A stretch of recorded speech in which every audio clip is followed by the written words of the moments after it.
Do you ever wonder what people ate 100 years ago? Well, apparently meatballs that look like hedgehogs and desserts that are so wobbly they make my dodgy tripod look a little bit more stable. That's very, very on brand. Welcome to today's video. So today, a savoury and a dessert. The savoury is going to be something called Porcupine meatballs, something that goes all the way back to the Depression era. And we're also going to be having snow pudding, which could mean many, many different things, which actually dates back beyond the 1920s, even into the Victorian times. Understandably today, the ingredients for these recipes are quite minimal, but they do sound all right. So will these century-old dishes pass the Barry official taste test, which of course I have no real marker other than it's nice or it's not? There's only one way to find out.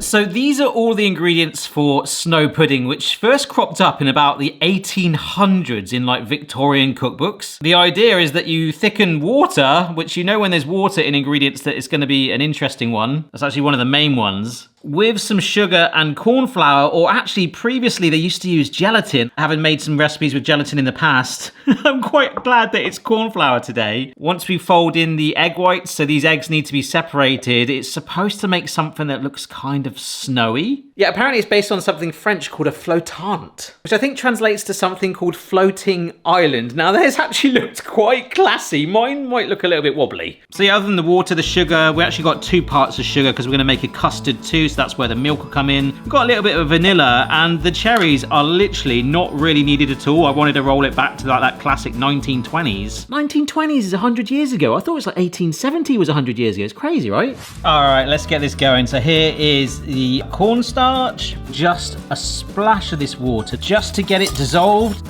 Yeah, there we go, out of the corners. That's good. Put in the rest of the water, apparently. Okay, this just looks like milk now. But I guarantee it ain't gonna taste like it. All right, so I'm gonna keep the whisk in there.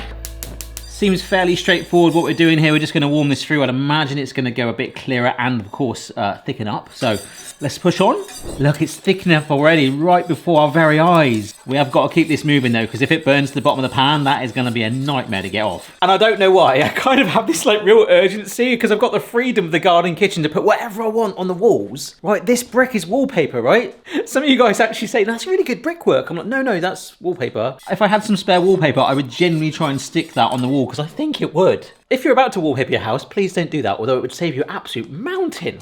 Yep, and there we go. Just put it down there on a trivet to rest and cool down, just making sure I haven't scorched the pan. Yeah, so we can make this semi-transparent gloopy mixture cool down. All right, the eggs. There's an interesting theory that I'll share with you. If I can keep the yolk separate, oh my gosh, that was lucky. Yeah, so that is one whole yolk and one split one, there we go. And the egg white. So just the whites for the moment. But also here is some salt, because apparently in the Victorian times and the 1900s, like this recipe, they believed that adding salt to your egg whites when whisking it gave it more stability. I've never done that before, and I don't know if it's a good idea. I'm gonna check.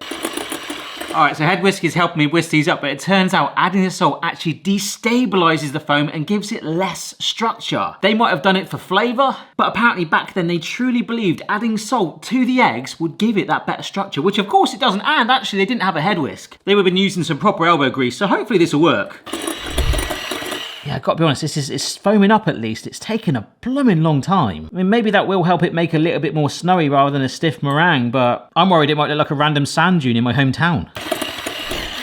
Right. Oh, look, you've got stiff peaks on there. Eventually, I would say it probably took like double the time to whisk, but at the end of the day, we've still got there. I don't want to over whisk it, but it does feel pretty stable. I'll take that. And now apparently it's this step that confirms the snow. All right, so here is our corn flour. It's gone even more gloopy. Look at that. I'm desperate to add some sort of color in this. So here is some vanilla extract, about a teaspoon of that. Here is some sugar. The heat that's still there, it should dissolve that sugar through. That actually smells quite nice now. It's not really the sugar that's giving it a smell, it's the vanilla. It smells a little bit like ice cream now, although looks like the sort of hair gel I used to take to school in the 90s. If you went to school and you had that gel in your hair and it was raining, like it is today, oh gosh, it's horrible out there. Depending on the colour hair gel you had, and it would always be neon coloured, you'd end up with like these green streaks down your head that no one would tell you about. Tell your mum when you got home. All right, I had to just double check the next step. This is legit, this is the next bit. We are making the snow. I've got a slightly larger spatula here. We're folding the egg whites into our sugared, vanillaed, corn flour, watery hair gel. Wallpaper paste. the goo. Oh my gosh, that does look like snow, doesn't it? So once that's fully merged, and I think it is actually, look, you can see the cornflour mix is completely worked in there, but it's still got that foamy element to it. Look at this. Apparently, it will firm up as well. That is such a strange concoction though. Like standard ingredients, but I can honestly hand on heart say, and I hope most of you are probably the same, I have never done that before. It's foamy, but with the cornflour, there's a wobble there. Look at that. Chugga, chugga, chugga. Right, still got my hood up. I feel like Eminem. Shout out to Eminem, because I know that he has watched one of my videos. I will not tell you how. Spoilers, someone messaged me, and it might have been rubbish. That's pretty cool though, right? All right, so that's got to be in the fridge for about 2 hours. So I just had a little play with Boston. Well, I basically just gave him some fuss in his bed. I've washed up because that really does need to set for about 2 to 3 hours before we then pool it with the custard. So we can now switch to our main, the porcupines. So then, porcupine meatballs. Apparently in 1918, so okay, give us a bit of slack there. There was a cookbook called Conservation Recipes, and in that was porcupine meatballs. And during the Great Depression in America, it was a great way to stretch out meat and actually pad it with rice. Hence the porcupine thing. I've never seen a porcupine in real life. I really like to. You get hedgehogs in the UK, but they just seem like an extreme hedgehog, you know? On the hedgehog tier, not quite Sonic, but, you know, certainly within that family. So what should happen is the rice that we embed in there, as it cooks, it should pop out or stay popped out, whatever's going to happen, and end up looking a little bit like porcupine. But I'm maybe going to give myself some slack and call it like dodgy haircut meatballs, which would have gone really well with our like cornflour hair gel earlier, but no, we're going to try and porcupine. All right, again, the ingredients for this are fairly minimalistic. We'll start with just the basic salt and pepper out the way, an egg too to help bond it. We've got an onion, which we're going to chop nice and fine. For the rice, I wanted to give it its best chance as possible to look like a porcupine, so I've got some long grain stuff. Obviously, we've got some beef mince. This is 5% stuff. I'm starting to see like there's protein labels on nearly everything now. I think that's like the in thing. Last but not least is actually something that took me on a wild goose chase this morning. I had to go to 3 supermarkets because this is Campbell's condensed soup. You could dilute it down with water to effectively make your soup. All right, folks, so nothing too flashy with the onion. Woo, getting emotional. Yeah, fair play. Like that is a strong onion. I feel like I've been watching Titanic. All right, so there is our beef mince and our diced onions as we add in the salt and the pepper as well. This is some long grain rice. It's uncooked. So what the heck? And I've got some more just in case if we want to really emphasize the pines. But I think first up, I've just got to get my hand in there. Oh, that feels very weird. Yeah, it's just got this really strange texture now. I'm loving that you can see the onions. Part of me would like to like part fried them a little bit maybe. But of course, they're going to get cooked anyway. All right, so the recipe's not telling me to do this, but I have got some more rice to one side. So we'll see if we do want to make it more piney or not. I think the only way I'll know is if I start to make a few. See, I don't know what's going to happen because I've never cooked this before, but I can see onion and the rice, so we know the rice should cook, right? I'll do a batch where we don't touch it and leave it as is, which in all honesty is probably going to be fine, and then a batch that looks like this. Just give it a gentle push so it bites.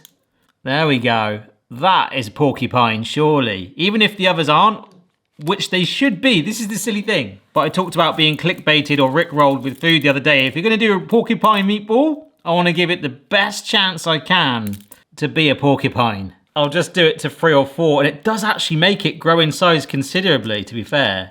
Just by padding it out with that extra layer. I guess it's got a coat of rice on it, really. All right, so I've just reduced the pan size down. I've got 3 normal ones and 3 where we've really enhanced the rice on it. I'll keep the other ones, and if I like them, I'll put them in the freezer and completely forget about them and have them in about a month's time. But I've got quite high hopes for this. So here's the soup.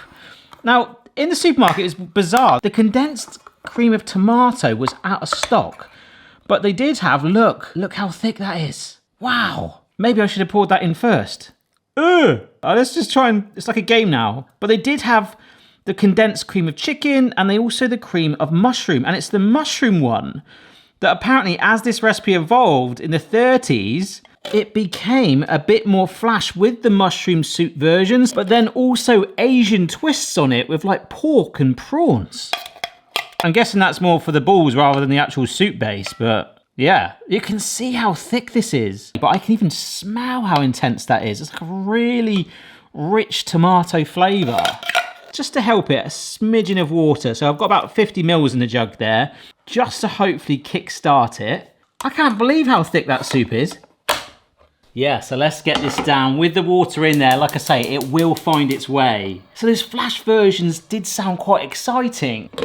But back in the day, this spiky meatball concoction was dinner on a budget that people loved. I had to double check this on the method because I was thinking, oh no, surely they just shoved it in an Aga or some sort of like huge oven thing. But ovens were much more expensive to run 100 years ago. Well, definitely not compared to how much they cost now, but in comparison to a hob, stovetop cooking was very popular. So with a lid on like this to create that oven effect, they sit in there for a solid 60 minutes. I'll just do this a moment. What we're actually doing, ooh, I'm loving the colour, is steaming those meatballs on a low heat and cooking the rice and onions within it. Okie dokie folks, so after a solid 30 minutes and a lot of tomato soup splattering on the roof of this pan, have a look at this. Oh, you can see the water has really worked in there. There's a few little scorch marks. I didn't actually move them yet.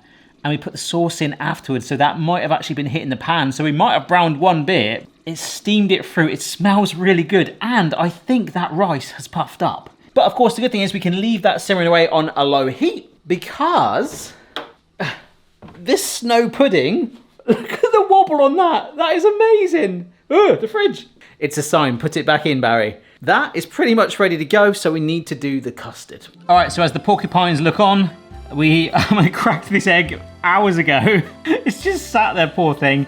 So remember, that is 2 egg yolks. One of them exploded. The remaining sugar, so 50 grams. And this is some milk. So normally you would warm this over the hob and add it all in. I'm feeling sorry for those yolks.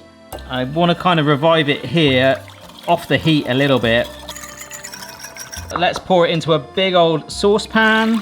All right. Sharing the handles. Oh! Oh, that smells gorgeous. So we're just warming this one up too, whisking it through to thicken it. Shouldn't take long. And that will be the custard for our floating island, or as the French say, what was it? Flottante.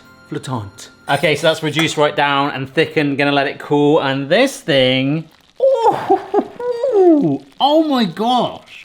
I had to take a second to actually register that then. Let me let that cool a little bit. But this is a line I never thought I'd say. I think we might have just porcupined those meatballs. Yes. Hopefully it doesn't steam up too much. Oh, look, can you see the texture on that? I know we laced the outside in these 3 here. It hasn't made a difference at all. The back ones are just as spiky. I've got to be honest, the first 20 minutes of this, I was a bit worried because it just didn't look like anything was happening. Then all of a sudden, it must be the steam has just suddenly cooked through and reached that rice. Well, at least the rice we can see. What about the stuff inside it? Oh, look at that wobble in that. That is amazing. I've got a smaller plate, so we're going to spoon the custard on there. Oh, wow, this is actually quite... Oh, it's more like foam. This should be called like edible bubble bath or something. I reckon I can pile this quite high. Oh, yes. And of course, to make it pop, my own little suggested improvement here. A solitary cherry, proper retro that. Not suggested for this dish typically, but what the heck is that? Here we go then, folks. So this one, I just want to show you, this large one there was the one that I completely wrapped in the rice already. I'm not really going for presentation here, but this is actually surprisingly the sauce I thought was going to have way more rice in it. There's a little bit in there, but nowhere near as much as I thought. It looks totally bizarre, doesn't it? I feel like on a fork in isolation, it might look better. All right then, folks, meatballs first. Thank you so much for watching. If you've enjoyed this, I could definitely do a follow-up. Let's give it a try.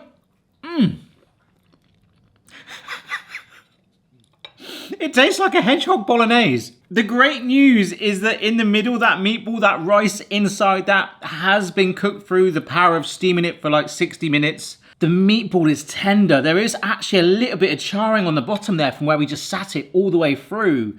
Can you see that colour? Look at that. The rice inside it, it would be really cool to just have it on the outside because visually that does look awesome. Has made it slightly chewy. The soup does Tastes like soup. I feel like I want to flavour it a bit more. There's nothing wrong with that. But I feel like maybe a tomato sauce or a passata or something like that would be nice. But for a 100-year-old recipe hack, effectively, to maybe encourage kids to eat it, the addition of the rice around it really does make it filling. That is actually really, really good. Look, folks, we've got our wobble.